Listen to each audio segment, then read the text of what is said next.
Good morning, children. I am Anmol Messi, PGT Physics, Mount Litera Z School, Jhansi.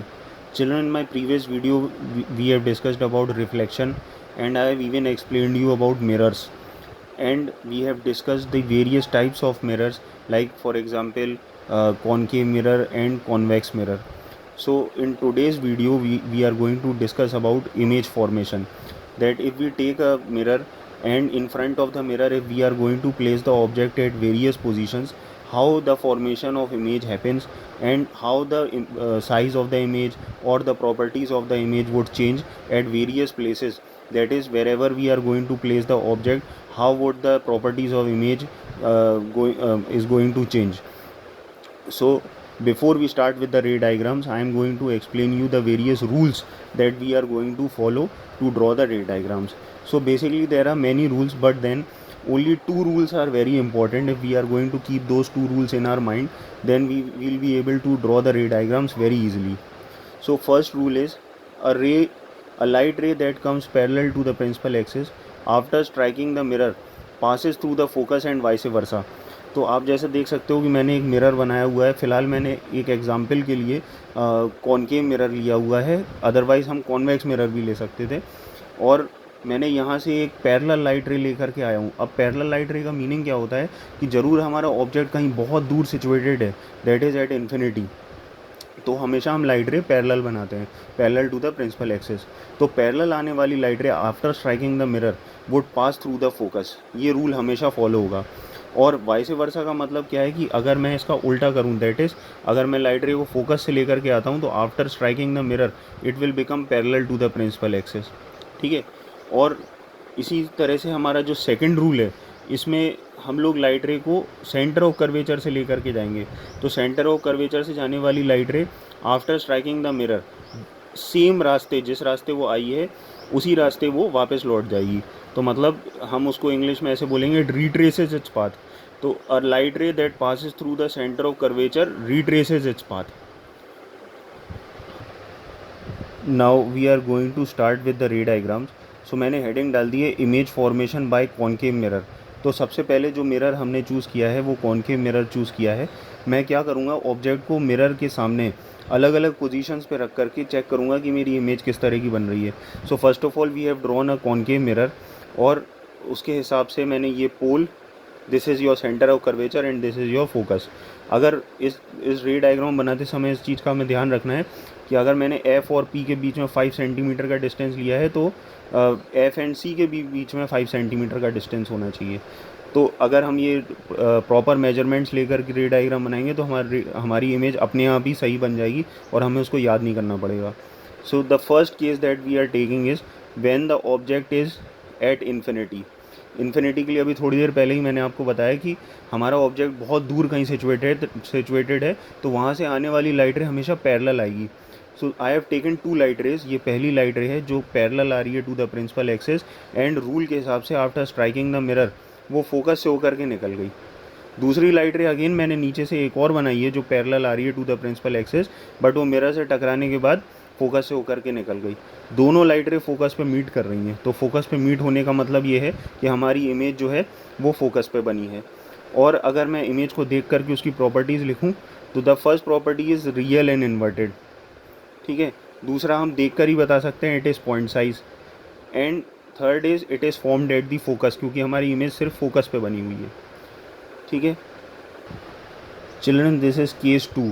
Case 2 में हमने अब अपने object को, जब जैसे केस 1 में इन्फिनिटी पे रखा हुआ था, अब मैं उसको मिरर के थोड़े पास ले आया हूँ. जैसे कि आप देख सकते हैं मैंने ऑब्जेक्ट को कहाँ रखा है, beyond centre of curvature, beyond C. C का मतलब होता है सेंटर ऑफ कर्वेचर. सो हमारी हेडिंग क्या बन गई, case 2 when the object is placed beyond C. Rules हमको वही फॉलो करने हैं जैसे पिछले रे डायग्राम में करा था. एक लाइट रे को आप पैरेलल निकालिए, पैरेलल लाइट रे जाने वाली आफ्टर स्ट्राइकिंग द मिरर टकराने के बाद फोकस से होकर के निकल गई. और दूसरी लाइट रे को हम लोगों ने फोकस से निकाला, और फोकस से जाने वाली light ray after striking the mirror parallel हो गई. तो दोनों लाइट रेज एक पॉइंट पे मीट कर गई, जहाँ वो मीट करी वही हमारी इमेज हो गई. तो मैंने इमेज ड्रॉ कर दिया. अब आप देख सकते हैं कि हमारी इमेज कैसी है, रियल एंड इन्वर्टेड, उल्टी बनी हुई है. तो वो रियल एंड इन्वर्टेड हो गई. स्मॉल इन साइज़, ऑब्जेक्ट से साइज़ में छोटी है. और फॉर्म कहाँ हुई है, between C and F. Children this is case 3 when the object is at C. अब मैं ऑब्जेक्ट को और थोड़ा मिरर के पास ले आया हूँ, तो मतलब उसको मैंने पहले बियॉन्ड सेंटर ऑफ कर्वेचर रखा था, बट अब मैंने सेंटर ऑफ कर्वेचर पे ही उसको रख दिया। ये वाला case exam point of view से भी बहुत इंपॉर्टेंट होता है। अक्सर वेरियस कॉम्पिटिशन्स में भी यही वाला केस हमको दिया जाता है, तो इसको थोड़ा ध्यान से देखिएगा। यहाँ से एक लाइट रे पैरेलल मैंने निकाली, पैरेलल जाने वाली light ray after striking the mirror focus से होकर के निकल गई। फिर अगेन मैंने दूसरी लाइट रे को फोकस से निकाला, टकराने के बाद वो पैरेलल हो गई। जहाँ पर दोनों लाइट रेज मीट करी वहाँ मैंने इमेज बनाई, तो मैं इमेज को देख रहा हूँ कि वो कैसी है, real and inverted, same size मतलब जितने साइज़ का ऑब्जेक्ट है उसी साइज़ की इमेज बनी, and formed at C. Now children this is case number 4 when the object is placed between C and F. अब मैं ऑब्जेक्ट को मिरर के और पास ले आया, दैट इज़ सी और एफ के मैंने बीच में रख दिया। तो मैं क्या नोटिस करता हूँ कि अगेन मैं अगर सेम प्रॉपर्टीज़ को लगाऊँ, तो एक लाइट रे को मैंने पैरेलल निकाला, पैरेलल जाने वाली लाइट रे फोकस से होकर के निकल गई, और दूसरी लाइट रे को मैंने फोकस से निकाला, तो फोकस से निकलने वाली लाइट रे टकराने के बाद पैरेलल हो गई। जैसा कि आप देख सकते हैं, ये वाली जो लाइट रे है, ये सेकंड वाली, ये लाइट रे यहाँ से फोकस से निकली और टकराने के बाद कैसी हो गई, पैरेलल हो गई। जहाँ पर ये दोनों लाइट रे मीट कर रही हैं, तो मीट करने का मतलब क्या है, वहीं हमारी इमेज बनी।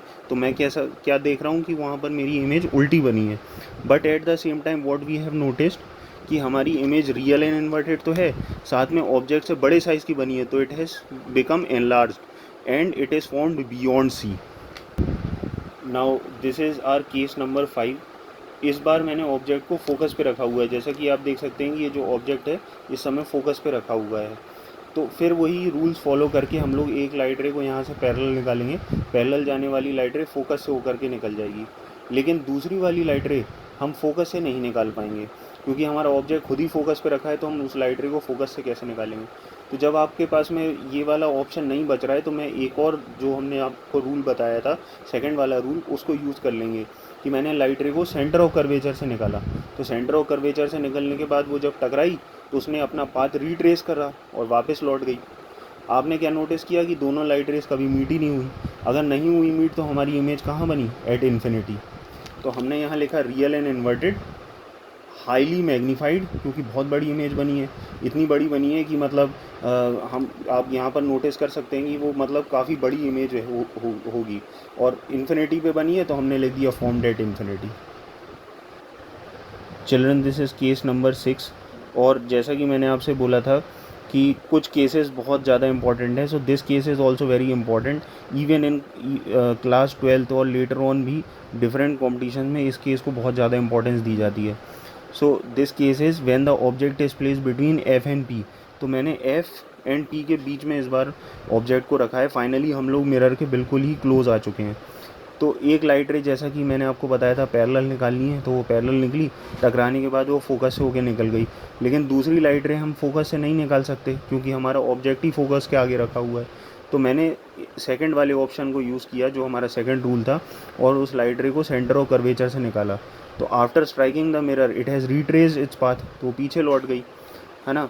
लेकिन जब उन दोनों लाइट रेस को मैंने आगे बढ़ाया, तो वो यहाँ पर मीट हुई, और मीट होकर के जो हमारी इमेज बनी वो आप देख सकते हो कैसी बनी, इरेक्ट। और इसलिए हमारी प्रॉपर्टीज़ ऑफ इमेज क्या होंगी, वर्चुअल एंड इरेक्ट, क्योंकि इरेक्ट के साथ वर्चुअल आता है। फिर देखने से ही पता चल रहा है कि वो बहुत बड़ी इमेज बनी ऑब्जेक्ट के कंपैरिजन में, तो हाईली मैग्नीफाइड, एंड मिरर के पीछे बनी है, तो फॉर्म्ड बिहाइंड द मिरर।